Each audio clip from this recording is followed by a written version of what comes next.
فجر کا وقت طلوع فجر سے طلوع آفتاب سے پہلے تک ہے. طلوع فجر سے یعنی فجر کے پھوٹنے سے سورج کے طلوع ہونے سے پہلے تک. سورۃ طٰہٰ میں اللہ تعالیٰ فرماتے ہیں اور سورج طلوع ہونے سے پہلے اور اس کے غروب ہونے سے پہلے اپنے رب کی حمد کے ساتھ تسبیح کرو. اور صبح کی نماز کا وقت طلوع فجر سے اس وقت تک ہے جب تک سورج طلوع نہیں ہوتا. یہ بات یاد رکھی. کیا ہے؟ صبح کی نماز کا وقت کب سے شروع ہوتا ہے؟ طلوع فجر سے. کب تک ہے؟ جب تک سورج نہ نکل آئے. لیکن اول وقت کون سا ہے؟ فجر کی 2 قسمیں.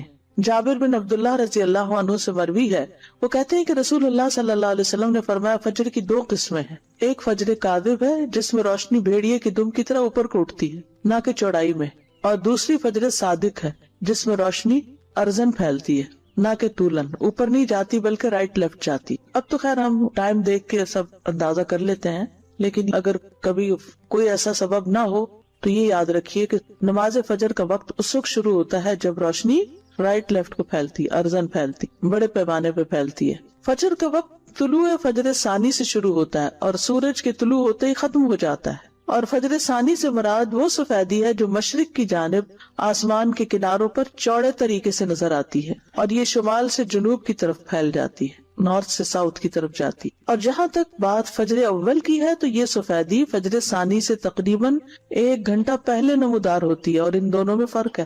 فجر اول اوپر کو لمبی ہوتی ہے، چوڑی نہیں ہوتی، یعنی وہ مشرق سے مغرب کی طرف پھیلتی ہے، اور فجر ثانی شمال سے جنوب کی طرف چوڑے طریقے سے پھیلتی ہے. فجر اول اندھیرے والی ہوتی ہے، یعنی یہ روشنی تھوڑی مدت کے لیے ہوتی پھر اندھیرا چھا جاتا ہے. فجر ثانی تاریک نہیں ہوتی بلکہ روشنی اور چمک میں بڑھتی جاتی ہے. فجر ثانی تاریک نہیں ہوتی، یہ بہت بڑا فرق ہے.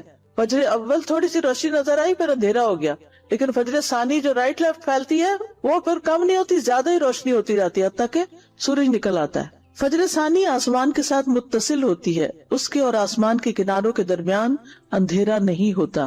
اور فجر اول آسمان کے کناروں سے کٹی ہوئی ہوتی ہے اور اس کے اور آسمان کے کناروں کے درمیان اندھیرا ہوتا ہے. اول وقت عبداللہ ابن عمرو ابن العاص سے روایت ہے، انہوں نے کہا کہ رسول اللہ صلی اللہ علیہ وسلم سے نمازوں کے اوقات کے بارے میں پوچھا گیا تو آپ نے فرمایا فجر کی نماز کا وقت اس وقت تک ہے جب تک سورج کا پہلا کنارہ نہ نکلے. اندھیرے میں نماز. ابو برزہ رضی اللہ عنہ سے روایت ہے کہ نبی صلی اللہ علیہ وسلم صبح کی نماز ایسے وقت میں پڑھتے کہ ہم میں سے کوئی آدمی اپنے پاس بیٹھے ہوئے کو پہچان لیتا تھا، اور آپ اس نماز میں 60 سے 100 آیات تلاوت فرماتے تھے. حضرت عائشہ کہتی ہیں انہوں نے فرمایا کہ مومن عورتیں رسول اللہ صلی اللہ علیہ وسلم کے ہمراہ فجر کی نماز میں چادریں اوڑے ہوئے شریک ہوتی تھیں. نماز سے فراغت کے بعد وہ اپنے گھروں کو ایسے وقت میں واپس لوٹتی کہ انہیں رات کی تاریکی کی وجہ سے کوئی پہچان نہیں سکتا تھا. اس سے کیا پتہ چلتا ہے کہ نبی صلی اللہ علیہ وسلم فجر کی نماز اندھیرے میں ہی پڑھ لیتے تھے، حتیٰ کہ جب نماز ختم ہوتی تو اس وقت بھی اندھیرا ہوتا تھا، حالانکہ طویل کی رات کی ہوتی تھی. یعنی آپ یوں سمجھیے کہ اذان کے ساتھ ہی پھر نماز شروع کر دی جائے، تب یہ ہو سکتا ہے. ما یعرفن من الغلس، یعنی نبی صلی اللہ علیہ وسلم اول وقت میں نماز ادا کرتے اور عورتیں جب نماز کے بعد واپس جاتی تو اپنے کپڑوں میں لپٹی ہوتی تھی. ان کو کوئی اندھیرے کی وجہ سے نہیں پہچان سکتا تھا کیونکہ ابھی اندھیرا موجود ہوتا. جبکہ دوسری حدیث میں کہ آپ سلام پھیرتے تو ہر کوئی اپنے ہم مجلس کو پہچان لیتا، اور یہاں آیا کہ اندھیرے کی وجہ سے پہچانی نہیں جاتی. تو یہ بات معلوم ہے کہ ان دونوں حالتوں میں فرق ہے کہ آدمی کسی کے پہلو میں بیٹھا ہو اور کوئی اس سے دور ہو، ان دونوں باتوں میں فرق ہوتا ہے. تو قریب میں بیٹھا شخص اندھیرے کے باوجود پہچان لیا جاتا ہے، جبکہ دور کوئی شخص ہو تو وہ نہیں پہچانا جاتا. دور کوئی شخص ہو تو نہیں پہچانا جاتا. یہ حدیث اس بات پر دلالت کرتی ہے کہ نماز کو اول وقت پر ادا کیا جائے گا. تو اب ہر نماز کو الگ الگ لیتے ہیں. فجر کی نماز کو کب ادا کرنا پسندیدہ ہے؟ اندھیرے میں. درمیانی وقت. انس رضی اللہ عنہ کہتے ہیں کہ نبی صلی اللہ علیہ وسلم سے صبح کی نماز کے وقت کے بارے میں پوچھا گیا. جواباً آپ نے ایک دن طلوع فجر کے وقت صبح کی نماز پڑھائی اور دوسرے دن صبح روشن ہونے کے بعد پڑھی. پھر پوچھا صبح کی نماز کے بارے میں دریافت کرنے والا کہاں ہے؟ پھر وضاحت کرتے ہوئے فرمایا کہ اس نماز کا وقت ان 2 اوقات کے درمیان ہے، اور فجر کا وقت ہے جب تک سورج طلوع نہ ہو، ووقت الفجر ما لم تطلع الشمس. فجر کو روشن کر کے پڑھنا. محمود بن لبید نے اپنے انصاری قوم کے کئی صحابہ سے بیان کیا ہے کہ رسول اللہ صلی اللہ علیہ وسلم نے فرمایا فجر کی نماز پڑھنے کے ساتھ یعنی پڑھتے پڑھتے تم جس قدر بھی روشنی کرو گے وہ تمہارے لیے ثواب میں اضافے کا ذریعہ ہے، یعنی ٹائم اچھا لگا اس میں. فجر کو روشن کرنے کا مطلب جو سمجھتا ہے کہ فجر کو اندھیرے میں پڑھنا افضل ہے وہ اس حدیث کو تاخیر پر محمول کر رہا ہے کہ فجر کی ابتدا کی خوب تحقیق کر لے کہ واقعی یقین ہو جائے کہ فجر طلوع ہو گئی، یا وہ جو اس حدیث کو چاندنی راتوں کے ساتھ خاص کرتا ہے کیونکہ چاندنی راتوں میں طلوع فجر کی ابتدا کو نہیں پہچانا جا سکتا، تو انہیں احتیاط کرتے ہوئے کچھ انتظار کر کے نماز پڑھنے کا حکم دیا کہ ایسا نہ ہو کہ طلوع فجر سے پہلے ہی نماز ادا کر لیں، یا اسے نماز کو لمبا پڑھنے پر محمول کیا جاتا ہے۔ اور یہ بات اس حدیث کے ساتھ زیادہ موافق ہے جس میں ہے کہ فجر کی نماز میں تم جیسے جیسے سفیدی کرو گے یہ اجر کو بڑھاتی جائے گی، لمبی پڑھیں گے تو تبھی روشنی ہوگی۔ طلوع آفتاب سے پہلے پہلے نماز پڑھنا، سورج نکلنے سے پہلے پہلے نماز پڑھنا۔ جریر بن عبداللہ رضی اللہ عنہ سے روایت ہے، انہوں نے کہا ہم لوگ نبی صلی اللہ علیہ وسلم کے پاس تھے کہ آپ نے 14ویں رات کے چاند کی طرف دیکھا، پھر فرمایا خبردار تم قیامت کے دن اپنے رب کو اسی طرح دیکھو گے جس طرح اس چاند کو دیکھ رہے ہو، تمہیں اسے دیکھنے میں کوئی دشواری یا اشتباہ نہیں ہوگا، لہٰذا اگر تم میں استطاعت ہو تو سورج کے طلوع ہونے سے پہلے اور اس کے غروب ہونے سے پہلے کی نمازوں سے مغلوب نہ ہو جاؤ تو ایسا ضرور کرو۔ ابو ہریرہ سے روایت ہے کہ رسول اللہ صلی اللہ علیہ وسلم نے فرمایا جس نے سورج کے طلوع ہونے سے پہلے فجر کی 1 رکعت پا لی تو تحقیق اس نے صبح پا لی، 1 رکعت جو بھی پا لے وہ پوری نماز ادا کرے۔ ابو ہریرہ سے مروی ہے کہ اگر تم میں سے کوئی سورج غروب ہونے سے پہلے نماز عصر کی پہلی رکعت پڑھ لے تو وہ اپنی نماز کو جاری رکھتے ہوئے مکمل کرے، اسی طرح جو آدمی سورج طلوع ہونے سے پہلے نماز فجر کی پہلی رکعت ادا کر لے تو وہ بھی اپنی نماز کو جاری رکھتے ہوئے مکمل کر لے۔ یہ نہ سوچے کہ اب سورج نکل رہا ہے تو مجھے اس وقت نہیں پڑھنی چاہیے، نہیں، قضا اس وقت بھی آپ پڑھ سکتے ہیں۔ وقت سے پہلے فجر پڑھنے کی حرمت، اور وہ کیا ہے؟ فجر صادق کے وقت نماز پڑھنا۔ فجر کی 2 قسمیں ہیں، فجر صادق ہے جس میں سحری کھانا حرام ہوتا ہے اور نماز فجر پڑھنا درست ہوتا ہے، اور فجر کاذب ہے جس میں نماز فجر کی ادائیگی حرام ہوتی ہے اور سحری کا کھانا درست ہوتا ہے۔ اور سمجھ آ گئی اس بات کی؟ فجر کو لیٹ پڑھنے کی ممانعت۔ شیخ ابن باز سے پوچھا گیا کہ ایک آدمی صبح کی نماز ادا کرنے میں جو کوتاہی کرتا ہے کیونکہ وہ جلدی جاگ نہیں پاتا، باقی تمام نمازوں کے فرائض ان کے اوقات میں پڑھتا ہے، تو کیا یہ اس کا عمل قبول کر لیا جائے گا؟ کیا آپ کے پاس کچھ ایسی باتیں ہیں جن سے آپ اس کو کچھ نصیحت کریں؟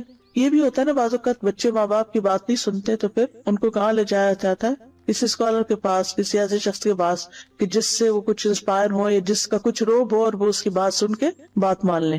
1 رکعت آپ کی کمپلیٹ دونوں سجدوں کے بعد جب آپ اٹھ جاتے ہیں تب ہوتی ہے؟ جی استاذہ جی، فجر کی جو آخری رکعت بھی جو ابھی ہم نے پڑھا نا کہ آخری وقت میں اگر نماز مل رہی ہے تو اس کو مکمل کر لیں، جی تو سنت کے لیے پھر یہ کہ سورج پوری طرح نکلنے کا انتظار کریں پھر سنت ادا کریں؟ جی ہاں، آپ نے دونوں دفعہ کہا کہ 1 رکعت پڑھی ہو تو مکمل کریے، اگر ہم نے کچھ بھی نہیں پڑھا اور سورج نکل آ گیا جن کے 7:30 ہو گئے جانماز تک آتے آتے، پھر کیا حکم؟ پھر تو سورج نکلنے دے اور پڑھے۔ پھر ویٹ کریں گے؟ یعنی اگر ابھی سورج نکلا نہیں، مثلاً 7:30 پہ سورج نکل رہا ہے اور آپ نے نماز شروع کی ہے 7:25 پہ یا 26 پہ مثلاً، اور بائی دا ٹائم آپ سجدے تک پہنچے ہیں تو سورج نکلنا شروع ہو گیا، اب آپ کیا کریں گے؟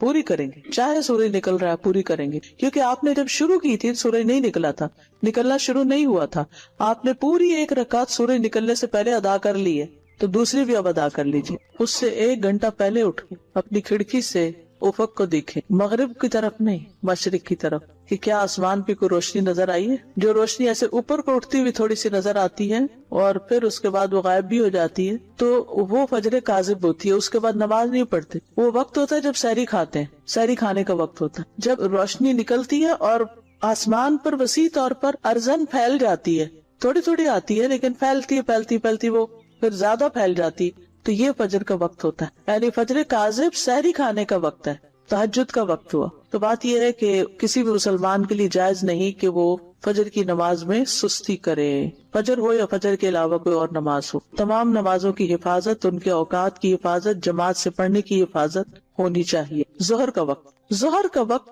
نصف النہار کے بعد سے عصر سے پہلے تک ہے۔ نہار کا مطلب ہوتا ہے دن اور نصف کا مطلب آدھا دن۔ جیسے سورج 7 بجے نکلا اور 5 بجے غروب ہوا تو نصف کہاں ہو گیا؟ 12 بجے۔ عبداللہ ابن عامر رضی اللہ عنہ سے مروی ہے، انہوں نے کہا کہ رسول اللہ صلی اللہ علیہ وسلم نے فرمایا ظہر کا وقت زوال شمس کے وقت ہوتا ہے۔ ظہر کا وقت زوال شمس یعنی سورج کے زوال کے ساتھ ہوتا ہے، جبکہ ہر آدمی کا سایہ اس کی لمبائی کے برابر ہو۔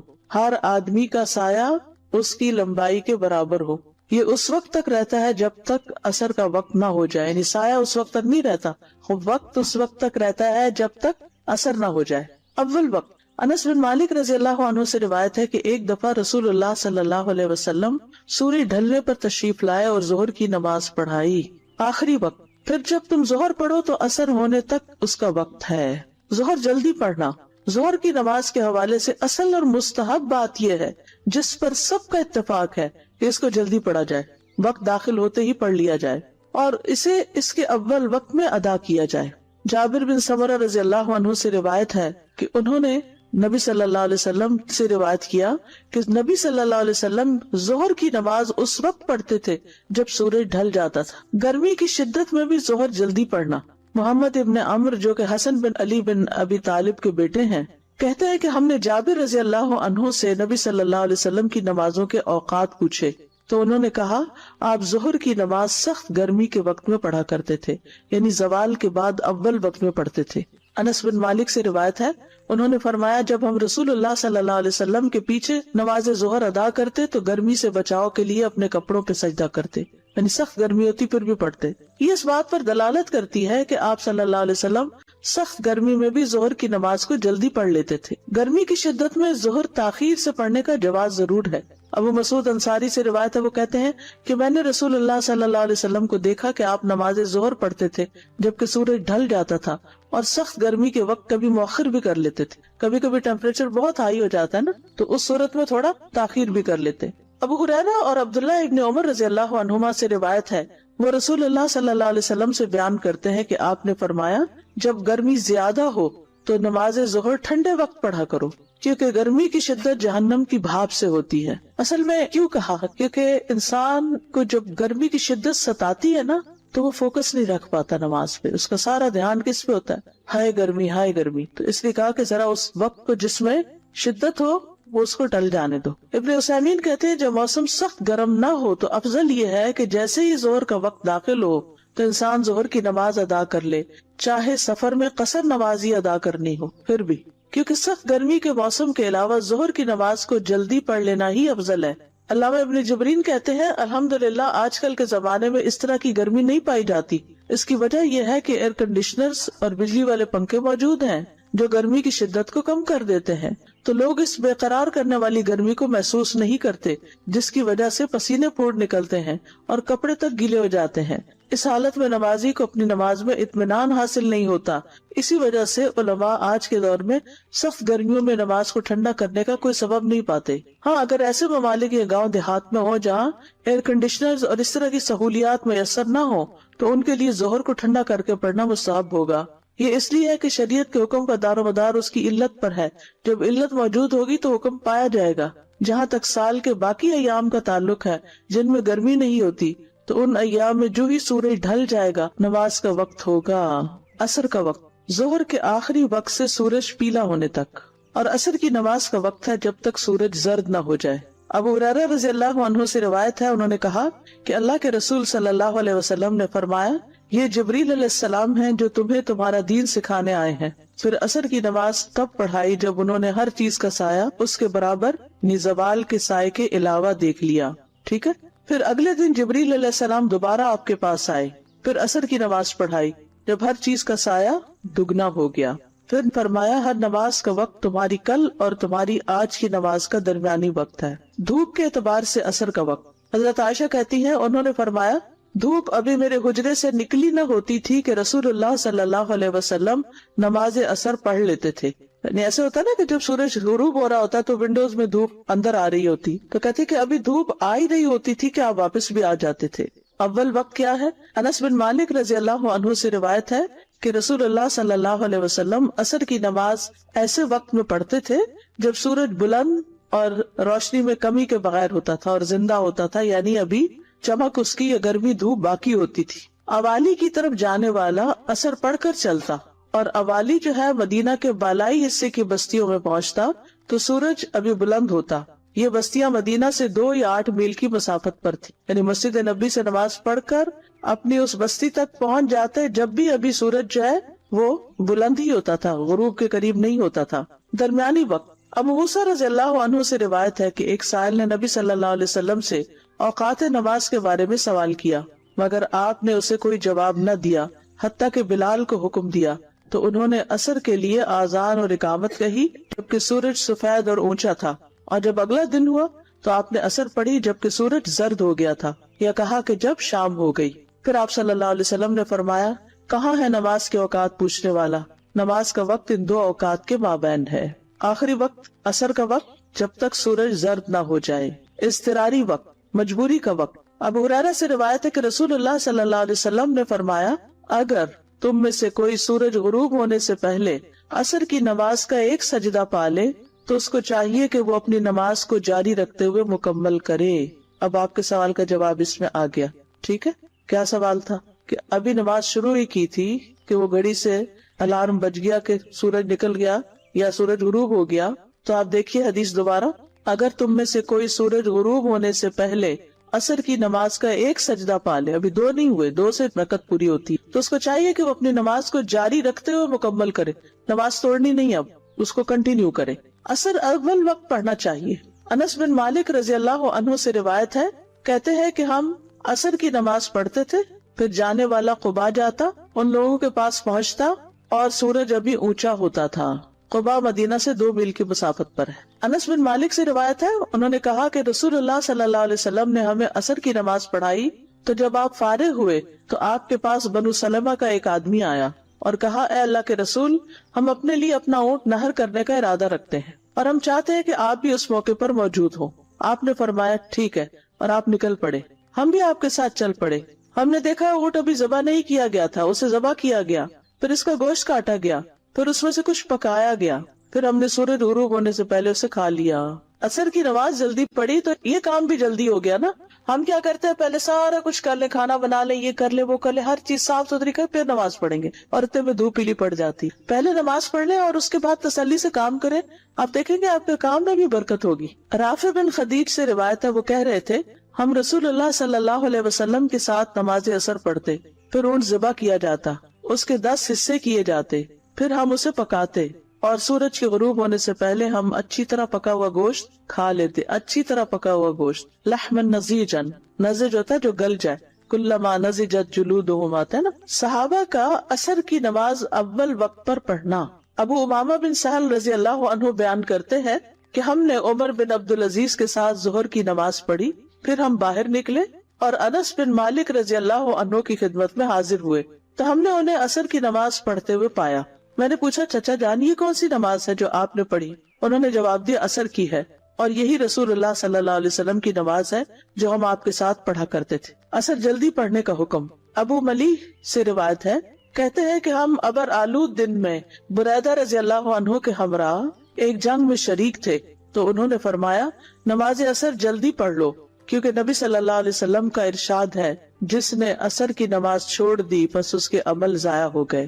ایسا نہ ہو کہ لیٹ ہو اور اس کی وجہ سے نماز بھی ضائع اور عمل بھی ضائع۔ عصر کو لیٹ نہ کرنا۔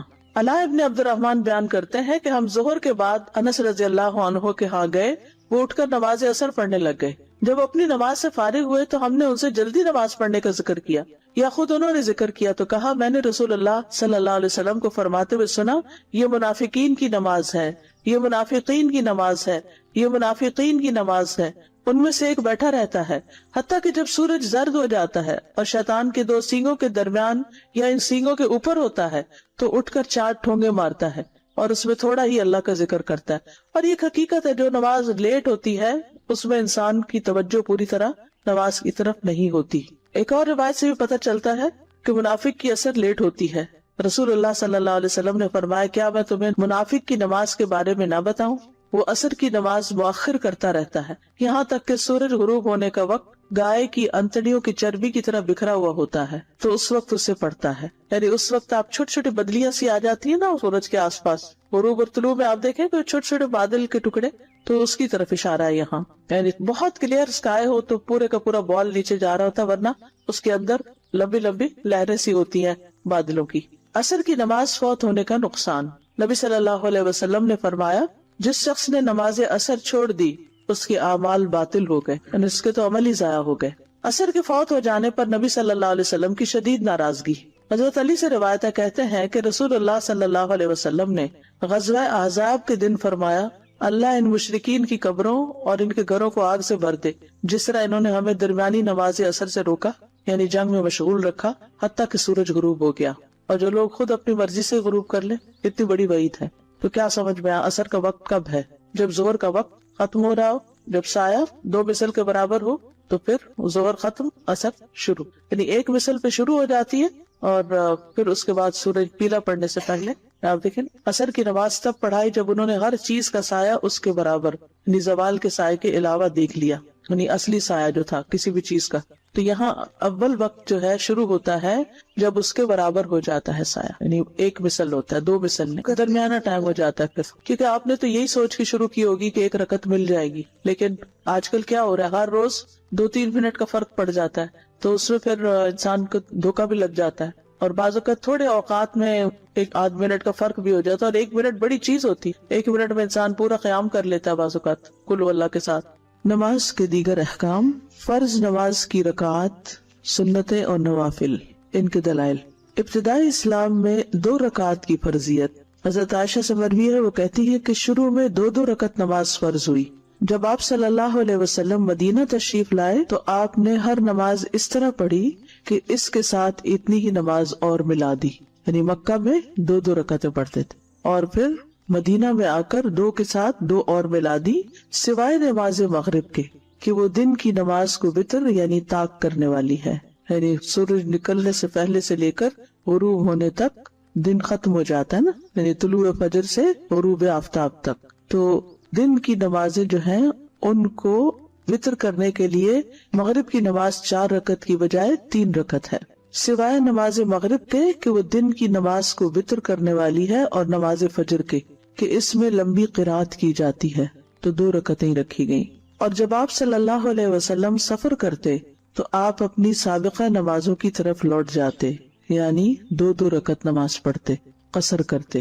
اسی طرح ایک اور روایت میں آتا ہے، جابر بن زید سے روایت ہے، انہوں نے کہا کہ عائشہ رضی اللہ تعالی عنہا کہتی ہیں کہ آپ صلی اللہ علیہ وسلم مکہ میں 2 رکعت فرض پڑھا کرتے تھے، پھر جب آپ مدینہ تشریف لائے تو 4 اور 3 رکعت والی نمازیں فرض ہو گئی، تو آپ صلی اللہ علیہ وسلم نے 2 رکعتیں پڑھنا ترک کر دیا اور نماز پڑھنی شروع کر دی، یعنی نئے حکم پر عمل کرتے ہوئے، اور مکہ میں پڑھی جانے والی 2 رکعتوں کو مسافر کے لیے مکمل نماز قرار دیا۔ تو فرض نمازیں 2 بھی ہیں، فجر کی 4 اور 4، ظہر اثر کی، اور مغرب کی 3 اور عشاء کی بھی 4 ہیں، تو 2، 3 اور 4 نمازیں جیسا کہ آپ جانتے ہیں کہ معراج کے موقع پر فرض کی گئی تھی، اور اس سلسلے میں طویل حدیث پیچھے آپ پڑھ چکے ہیں صحیح بخاری کی، جس میں آپ صلی اللہ علیہ وسلم اپنا معراج کا سفر بیان کرتے ہوئے فرماتے ہیں کہ مجھے سدرۃ المنتہا تک بلند کیا گیا، اور پھر رات اور دن میں 50 نمازیں فرض کی گئی۔ جب آپ واپس لوٹے تو موسیٰ علیہ السلام نے پوچھا کہ آپ کو کیا حکم دیا گیا ہے، تو آپ نے بتایا کہ 50 نمازوں کا۔ تو موسیٰ علیہ السلام نے کیا کہا تھا کہ آپ کی امت 50 نہیں پڑھ سکتی، جائیے اپنے رب سے تخفیف کروائیے۔ پھر آپ صلی اللہ علیہ وسلم لوٹ کر گئے تو اللہ تعالیٰ نے 10 نمازیں معاف کر دی۔ پھر واپس آئے تو موسیٰ علیہ السلام نے پھر یہی کہا، آپ پھر لوٹ کر گئے تو 10 اور معاف ہو گئی، پھر اسی طرح دوسری دفعہ، تیسری دفعہ، اور پھر اسی طرح جب آخری دفعہ نبی صلی اللہ علیہ وسلم 5 نمازوں کے ساتھ آئے تو موسیٰ علیہ السلام نے کہا میں بنی اسرائیل کا تجربہ کر چکا ہوں، آپ کی امت 5 بھی نہیں پڑے گی۔ تو آپ نے کہا کہ اب مجھے اپنے رب کے پاس جاتے ہوئے شرم آتی ہے۔ آپ نے فرمایا میں اپنے رب سے کئی دفعہ درخواست کر چکا ہوں، اب مجھے حیا آتی ہے، لہٰذا میں راضی ہوں اور اس کے حکم کو تسلیم کرتا ہوں۔ آپ نے فرمایا میں آگے بڑھا تو ایک منادی یعنی اللہ تعالیٰ نے آواز دی کہ میں نے اپنا حکم جاری کر دیا اور اپنے بندوں پر تخفیف بھی کر دی۔ اور ایک اور روایت سے پتہ چلتا ہے کہ اجر 50 نمازوں کا ہی ہے، جبکہ پڑھی 5 جائیں گی۔ ابن عباس کہتے ہیں کہ اللہ عز و جل نے معراج کے موقع پر اپنے نبی پر 50 نمازیں فرض کی تھی، پھر انہوں نے اپنے رب سے دعا کی تو اس نے انہیں 5 کر دیا۔ تو فرض نمازیں کتنی ہوئی؟ 5 نمازیں فرض ہیں۔ ابن محیریث سے مروی ہے کہ بنو کنانہ کے مخدجی نامی ایک شخص نے شام میں ابو محمد نامی ایک شخص کو کہتے ہوئے سنا کہ وتر واجب ہے، تو مخدجی نے کہا کہ میں عبادہ بن صامت کے پاس گیا اور انہیں ابو محمد کی بات بتائی، تو عبادہ نے کہا کہ ابو محمد نے غلط کہا، میں نے رسول اللہ صلی اللہ علیہ وسلم کو سنا ہے آپ فرماتے تھے 5 نمازیں ہیں جو اللہ نے بندوں پر فرض کی ہیں، اور وتر کی نماز جو ہے وہ فرض نہیں ہے، ٹھیک ہے، وہ سنت مؤکدہ ہے اور وہ عشاء کی نماز کا حصہ بھی نہیں ہے. آگے آج ہم انشاءاللہ تفصیل پڑھیں گے تو وہاں آپ سارے دلائل مزید دیکھیں گے. انس بن مالک کہتے ہیں کہ ہمیں رسول اللہ صلی اللہ علیہ وسلم سے غیر ضروری طور پر کسی چیز کے بارے میں سوال کرنے سے روک دیا گیا، تو ہمیں بہت اچھا لگتا تھا کہ کوئی سمجھدار بدو آپ کی خدمت میں حاضر ہو اور آپ سے سوال کرے اور ہم بھی جواب سنیں. تو بہرحال ایک بدو آیا اور اس نے آپ سے کچھ سوال جواب کیے کہ آسمان کس نے بنایا، زمین کس نے بنائی، پہاڑ کس نے گاڑے. تو آپ نے فرمایا کہ سب کچھ اللہ نے کیا ہے. تو اس نے پھر کہا کہ قسم اس ذات کی جس نے آسمان بنایا اور زمین بنائی اور یہ پہاڑ نصب کیے، کیا اللہ ہی نے آپ کو رسول بنا کر بھیجا ہے؟ آپ نے جواب دیا ہاں. اس نے کہا آپ کے قاصد نے بتایا ہے کہ دن رات میں ہمارے ذمہ 5 نمازیں ہیں. آپ نے فرمایا اس نے سچ کہا. تو اس حدیث سے بھی کیا پتہ چلتا ہے کہ فرض نمازیں 5 ہیں. اسی طرح ایک اور روایت ہے جو صحیح بخاری ہی کی ہے. ابن عباس سے روایت ہے کہ نبی صلی اللہ علیہ وسلم نے معاذ بن جبل کو یمن روانہ کیا تو فرمایا کہ پہلے اہل یمن کو اس بات کی دعوت دینا کہ اللہ کے سوا کوئی معبود نہیں، یعنی توحید کی دعوت، اور میں اللہ کا رسول ہوں. اور اگر وہ یہ بات مان لیں تو ان سے کہنا کہ اللہ نے ہر دن رات میں ان پہ 5 نمازیں فرض کی ہیں. ایکچولی یہ سوال کسی نے مجھ سے کیا تھا ایک بار کہ 5 نمازوں کا کہاں لکھا ہوا ہے، تو ہو سکتا ہے کہ کوئی آپ کو بھی کہے کہ کہاں لکھا ہے 5 نمازوں کے بارے میں. لاسٹ ویک آپ کو یاد ہوگا کہ میں نے کچھ آیات بھی آپ کو سنائی تھی کہ جس میں جو اشارات نکلتے ہیں وہ 5 نمازوں کے ہیں.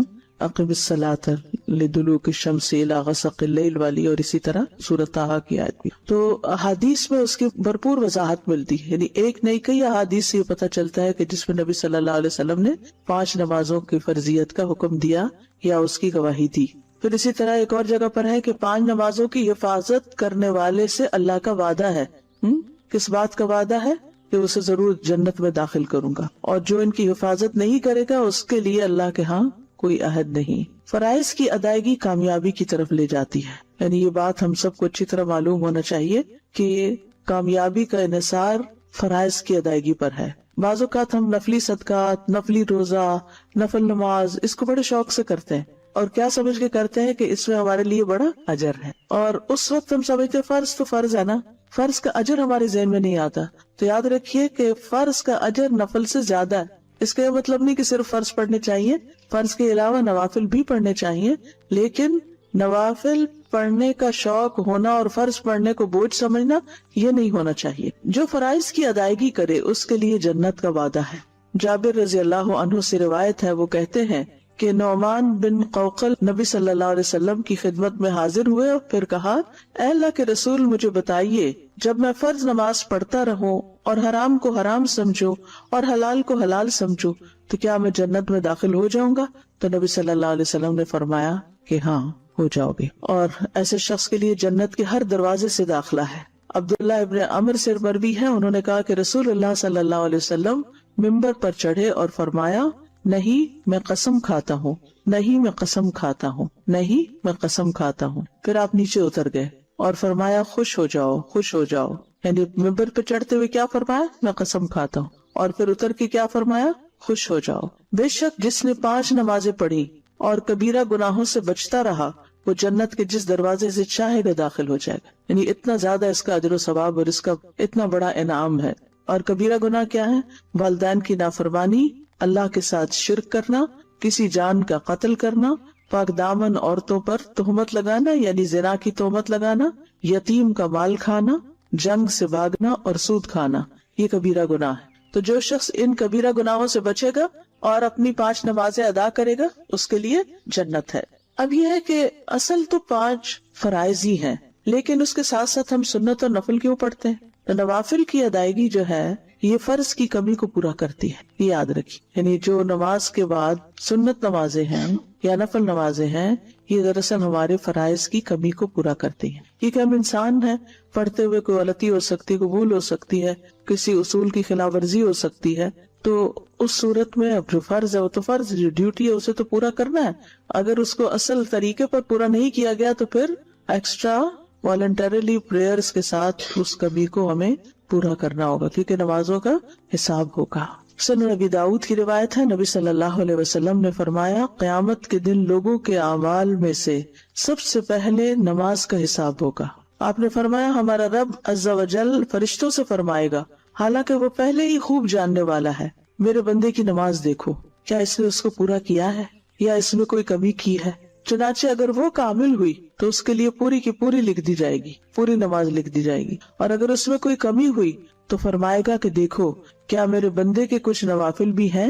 اگر اس کے نفل ہوئے تو فرمائے گا میرے بندے کے فرضوں کو اس کے نفلوں سے پورا کر دو. پھر اسی انداز سے دیگر اعمال لیے جائیں گے، یعنی سارٹنگ کی جائے گی نا اعمال نامے کی کہ جی نمازیں کدھر ہیں، پوری ہیں جی پوری ہیں، کوئی کمی تو نہیں، کوئی کمی نہیں، نہ کبھی قضا کی، نہ کبھی بھولے، نہ کوئی چھٹی. اب کیا ہے، ان کو پورے کا پورا لکھ دو. لیکن اگر اس سارٹنگ میں کچھ کمی ہوئی تو وہاں کہاں سے پوری کرے گی کمی؟ اس کے لیے پھر نوافل کام آئیں گے. تو اس لیے نوافل بھی شوق سے پڑھنے چاہیے تاکہ اصل پوری ہو جائے. سنت جو ہے وہ فرض میں شامل ہوں گی یا نوافل میں شامل ہوں؟ نوافل میں شامل ہوں گے. فرائض کے علاوہ 12 سنتیں پڑھنے کا اجر. فرائض کے علاوہ دن میں 12 سنتیں پڑھنے کا اجر. نبی صلی اللہ علیہ وسلم نے فرمایا جو شخص ہمیشہ 12 رکعت پڑھے تو اللہ عز و جل اس شخص کے لیے جنت میں گھر بنائے گا. وہ کون سی 12 رکعتیں؟ پھر آپ نے خود ہی بتا دی. ظہر سے قبل 4، ظہر کے بعد 2، یہ سنت موقدہ کی بات ہو رہی سر. مغرب کے بعد 2، عشاء کے بعد 2، فجر سے پہلے 2 رکعت. یہ 12 ہو گئی فرضوں کے علاوہ. اوپر ہم نے فرضوں کی تعداد پڑھی تھی نا، 2 فجر کے، 4 ظہر، 4 عصر، 3 مغرب اور 4 عشاء کے. یہ فرض تو ہو گئے. فرض کے بعد سنت موقدہ کا درجہ آتا ہے، تو یہ کتنی ہے؟ 12. ٹھیک ہے. فجر میں 2، ظہر میں 4 پہلے 2 بعد میں، مغرب میں 2 بعد میں، عشاء میں 2 بعد میں فرضوں کی. ٹھیک ہے. عمرو بن اوس رضی اللہ عنہ سے روایت ہے، انہوں نے کہا کہ مجھے انبسہ بن ابی سفیان نے اپنے مرض الموت میں ایک حدیث سنائی جس سے انتہائی خوشی حاصل ہوتی ہے. کہتے ہیں میں نے ام حبیبہ سے سنا، وہ کہتی تھی میں نے رسول اللہ صلی اللہ علیہ وسلم کو فرماتے ہوئے سنا جس نے ایک دن اور رات میں یعنی 24 آورز میں 12 رکعتیں ادا کی اس کے لیے ان کے بدلے جنت میں ایک گھر بنا دیا جاتا ہے. ام حبیبہ رضی اللہ عنہا نے کہا جب سے میں نے ان کے بارے میں رسول اللہ صلی اللہ علیہ وسلم سے سنا میں نے انہیں کبھی نہیں چھوڑا. ٹھیک ہے. جب سے میں نے ان کے بارے میں ام حبیبہ سے سنا میں نے انہیں کبھی ترک نہیں کیا. اب ہم نے بھی ترک نہیں کرے، پوری کوشش کرنی. اچھا اس میں ایک گنجائش بھی آگے آپ دیکھیں گے کہ اگر کسی وجہ سے جیسے ظہر میں جلدی ہے، آپ نے فرض پڑھ لیے الوداع کے اندر ہی اور سنت سوچتے گھر جا کے پڑھیں گے، جب تک گھر پہنچے عصر کا وقت بھی قریب ہو گیا، تو آپ چاہے عصر کا وقت داخل ہو رہا ہے اندر باہر ہے تب بھی پڑھ سکتے ہیں. ایون اگر عصر کی نماز بھی پڑھ لی ہے پھر اس کے بعد بھی پڑھ سکتے ہیں. اتنی گنجائش ہے ان میں. ٹھیک ہے. لیکن پڑھنے کا اہتمام کرنا چاہیے. سنتیں گھر میں پڑھنا پسندیدہ ہے مردوں کے لیے بھی، تو آپ کے لیے بھی اگر آپ یہاں فرض پڑھ لیتے ہیں کہ دیر نہ ہو جائے تو جا کے گھر میں اپنی سنتیں ادا کیجیے. ابن عمر رضی اللہ عنہما سے روایت ہے، انہوں نے کہا کہ رسول اللہ صلی اللہ علیہ وسلم نے فرمایا اپنے گھروں میں اپنی کچھ نماز پڑھ لیا کرو اور انہیں قبرستان نہ بناؤ. گھروں میں نماز پڑھ لیا کرو، انہیں قبرستان نہ بناؤ. یعنی ساری نمازیں باہر ہی نہیں پڑھ کے آ جانی چاہیے، چاہے مسجد ہی کیوں نہ ہو. مسجد میں فرائض اور باقی گھر میں. سنت موقدہ اور غیر موقدہ. بعض اہل علم کے نزدیک سنت موقدہ سے مراد وہ سنتیں ہیں جنہیں نبی صلی اللہ علیہ وسلم نے ادا کیا اور ان پر ہمیشگی اختیار کی، جیسے رواتب سنتیں کا سنن رواتب، یعنی جن کو چھوڑا نہیں آپ نے، جو فرض نماز سے پہلے اور بعد کی سنتیں اور وتر وغیرہ ہیں جو ابھی اوپر آپ نے ان کی تفصیل پڑھی. اور سنت غیر موقدہ سے مراد مطلق سنتیں ہیں جن پر نبی صلی اللہ علیہ وسلم نے ہمیشگی اختیار نہ کی، ان کو غیر موقدہ کہتے ہیں. ٹھیک ہے. جیسے عصر سے پہلے کی 4 رکعتیں یا ظہر کے آخر میں 2 نوافل جن کو آپ کہتے ہیں. سنت موقدہ کون کون سی ہیں؟ فجر سے پہلے کی 2 سنتیں، ظہر سے پہلے کی 4 سنتیں، ظہر کے بعد کی 2 سنتیں، مغرب کے بعد کی 2 سنتیں، عشاء کے بعد کی 2 سنتیں. اور غیر موقدہ کون کون سی ہیں؟ ظہر کی 2 رکعتوں کے بعد کی 2 رکعتیں، عصر سے پہلے کی 4 رکعتیں، مغرب سے پہلے کی 2 ہلکی رکعتیں. آپ نے دیکھا ہوگا کہ حرم میں جب اذان ہوتی ہے مغرب کی تو سب لوگ کیا کرتے ہیں؟ 2 رکعت پڑھ لیتے ہیں. یہ غیر موقدہ ہے. تو جب ہمارے لوگ دیکھتے ہیں پہلی دفعہ تو پریشان ہوتے ہیں کہ مغرب سے پہلے بھی نماز ہوتی ہے، ہمیں تو پتہ ہی نہیں.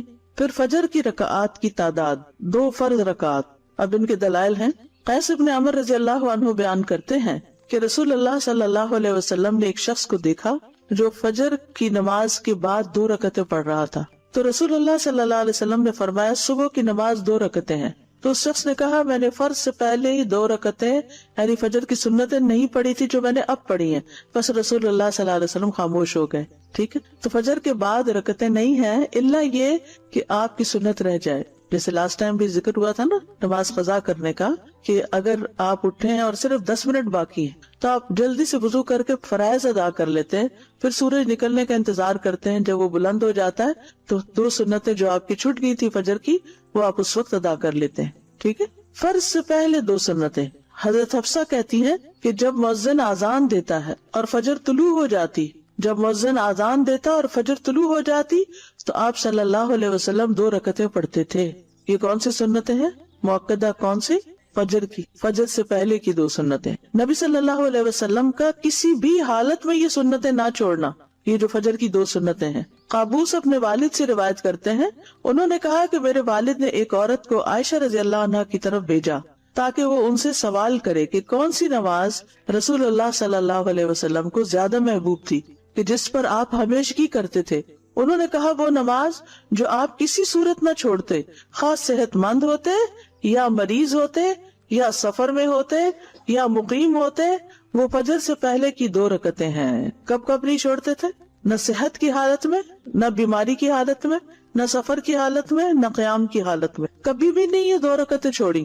ان کی اتنی زیادہ امپورٹنس ہے, بہت اجر و ثواب بھی ہے, کیونکہ اگلی حدیث سے آپ دیکھ کے پتہ چلے گا کہ یہ دنیا و ما فیہا سے بہتر ہے. حضرت عائشہ رضی اللہ عنہا نبی صلی اللہ علیہ وسلم سے روایت کرتی ہیں کہ آپ نے فرمایا فجر سے پہلے کی 2 رکعتیں دنیا اور جو کچھ اس میں ہے اس سے بہتر ہے. یہ بتائیے دنیا میں کیا کیا.